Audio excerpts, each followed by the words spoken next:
बिस्मिल्लाहिर्रहमानिर्रहीम। अस्सलामुअलैकुम।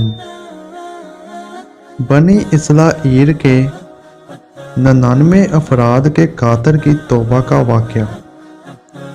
बुखारी मुस्लिम में बनी इसराइल के एक कातिल का वाक़या नकल किया गया है। हजूर इकराम सल्लल्लाहु अलैहि वसल्लम ने अल्लाह के यहाँ तौबा की कबूलियत से मुतल्लक सहाबा कराम के सामने बनी इसराइल के एक कातिल का नहायत खूबसूरत और ईमान अफरोज़ वाक़या बयान फरमाया कि बनी इसराइल में एक शख्स चोरी, डकैती और कत्ल में बहुत मशहूर था और नहायत मामूली सी बात पर कत्ल कर देता था। होते होते इसके हाथ से 99 अफराद का कत्ल हो चुका था। इसके दिल में एहसास पैदा हुआ कि मुझे भी तो अल्लाह के यहाँ जाना है। चनाचा ये फिक्र बढ़ता रहा और लोगों से मालूमात करते हुए फिरने लगा कि क्या मेरी तौबा कबूल हो सकती है या नहीं। किसी आलिम शख्स से मुलाकात की फिक्र हुई कि मालूम किया जाए कि ऐसे शख्स की तौबा कबूल हो सकती है या नहीं। इसी हवाले से लोगों ने एक आबिद शख्स के पास जाने का मशवरा दिया। इस शख्स ने इसके पास जाकर मसला मालूम किया, क्या मेरी तौबा कबूल हो सकती है और क्या मेरी मगफरत हो सकती है जबकि मैंने 99 इंसानों की जान मारी है। तो इस आबद शख्स को इस मसले के बारे में ज़्यादा मालूम नहीं था, तो इसने अपनी अक्ल से कियास हलाई की कि जो आदमी 99 इंसानों की जान मार सकता है, इसको मगफरत कहाँ से होगी। चनाचा इसने कह दिया कि तेरी तौबा नहीं होगी। तो इस शख्स ने गुस्से और जलाल में आकर इसको भी कत्ल करके 100 का हिस्सा मुकम्मल कर दिया कि जब मेरी तौबा कबूल नहीं होनी तो तुझे भी ख़त्म करके 100 पूरे कर देता हूँ। चनाचा इसने 100 का हिस्सा मुकम्मल कर दिया, मगर इसके दिल में फिर भी ये ख्याल था कि मेरी मगफरत की कोई न कोई शक्ल ज़रूर मौजूद होगी। इसलिए इसने लोगों से फिर मालूमात का सिलसिला जारी कर दिया कि रोए ज़मीन में सबसे बड़ा आलिम कौन है, वही मेरे मसले का हल बता सकता है। आखिर लोगों ने इसको बतलाया कि फलां जगह एक आलिम रहता है, इससे जाकर मालूम करो। चनाचा इसने इस आलिम साहब के पास जाकर अपनी ज़िंदगी की सारी कारगुजारी सुनाई और 100 आदमियों को किस तरह कत्ल किया, सारा कारनामा सुना दिया। मालूम किया कि अब बतलाइए कि मेरी तौबा कबूल हो सकती है या नहीं। क्या अल्लाह के हाँ मुझ जैसे गुनाहगार के लिए भी मगफरत का कोई खाना है। तो इस आलिम साहब को चौंका इल्म था, तो इसने बतलाया कि तेरे गुनाह माफ़ करने में अल्लाह के यहाँ कोई रुकावट नहीं। अल्लाह की रहमत का समुंदर तुझ जैसे गुनाहगारों के गुनाहों से बड़ा और बहुत वसी है। चनाचा इस आलिम साहब ने इसे मशवरा दिया कि तुम फलां जगह सफ़र करके जाओ, वहाँ कुछ अल्लाह के बंदे रहते हैं, इनका मुश्किला सिर्फ अल्लाह की इबादत है।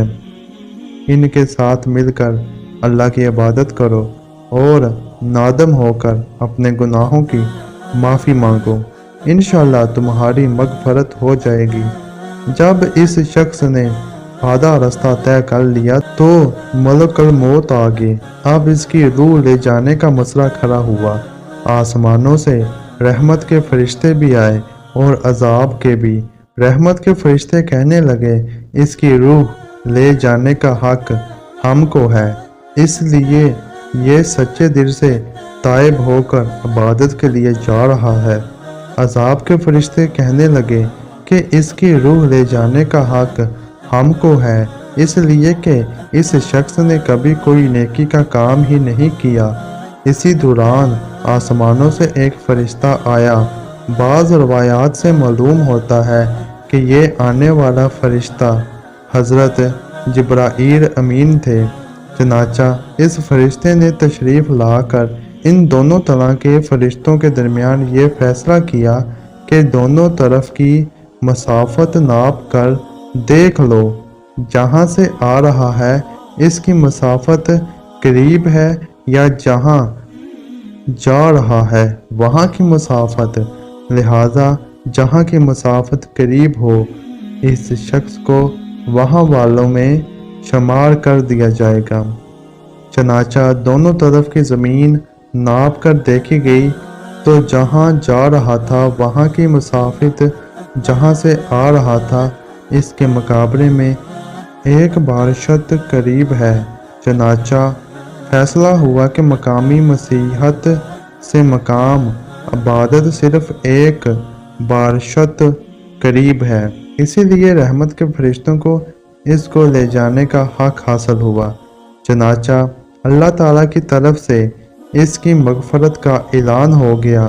ایک روایات میں آتا ہے کہ قتادہ رضی اللہ تعالیٰ عنہ فرماتے ہیں کہ حسن رضی اللہ تعالیٰ عنہ نے فرمایا کہ ہم سے یہ ذکر کیا گیا ہے کہ اس شخص کے پاس جب ملک الموت آیا تو وہ شخص سینے کے بر اس زمین کی طرف گھسیٹتا چلا گیا۔ حدیث قدسی میں آتا ہے کہ میں اپنے بندے کے ساتھ اس کے گمان کے مطابق ہوتا ہوں اور وہ جہاں بھی یاد کرے میں اس کے ساتھ ہوں۔ باخدا اللہ تعالیٰ اپنے بندے کی توبہ سے اس سے زیادہ خوش ہوتا ہے جتنی خوشی تم میں سے کسی ایسے شخص کو ہوتی ہے جس کا جانور بیابان میں گم ہو کر پھر اسے مل جائے، اور جو شخص 1 بارشت میری طرف آتا ہے میں 1 ہاتھ اس کے قریب ہو جاتا ہوں، اور جو شخص 1 ہاتھ میرے قریب آتا ہے میں اس کے 1 با یعنی پھیلائے ہوئے دونوں ہاتھوں کے درمیان کسی مساوت کے قریب ہو جاتا ہوں، اور جب وہ میری طرف چل کے آتا ہے تو میں اس کی طرف دوڑ کر آتا ہوں۔ حاصل انسان جب بھی سچے دل کے ساتھ توبہ کرے گا تو اللہ ضرور قبول فرمائے گا۔ انشاءاللہ یہ واقعہ خصوصاً ان حضرات کے لیے حوصلہ افزائی اور معاونت کا سبب ہے جو کہ بڑے بڑے گناہ کر کے اب مایوسی کی زندگی گزار رہے ہیں، کیونکہ شیطان انہیں مایوس کرتا ہے، لیکن گناہ گار کو شیطان کی باتوں میں آ کر مایوس نہیں ہونا چاہیے، بلکہ اللہ کی رحمت سے اچھی امید رکھ کر سچی توبہ کے ذریعے اپنے آپ کو پاک و صاف کر لینا چاہیے۔ اللہ تعالی ہم سب کو عمل کرنے کی توفیق عطا فرمائے، آمین۔ ملتے ہیں اگلی ویڈیو میں، تب تک کے لیے اللہ حافظ۔